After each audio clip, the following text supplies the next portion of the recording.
Happy morning. Aparna parenting coach here. మనందరం కూడా దేశం బాగుండాలి అని చాలా కోరుకుంటాం. మన దేశం చాలా బాగుండాలి అని. కానీ ఒక దేశం బాగుండాలి అంటే మొదట ఆ దేశంలో ఉన్న సమాజం బాగుండాలి.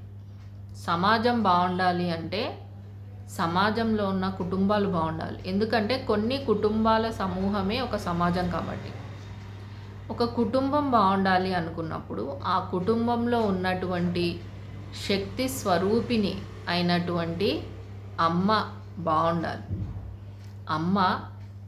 అమ్మతనంలో ఉన్నటువంటి కమ్మతనం ఏంటి అంటే ప్రేమ, దయ, కరుణ, క్షమ. ఈ కమనీయ శక్తులు ఎంత పంచితే అంత పెరిగే శక్తులు.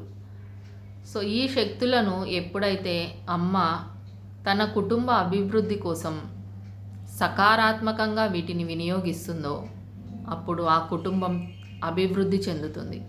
ఆ కుటుంబంలోని సభ్యులు అభివృద్ధి చెందుతారు.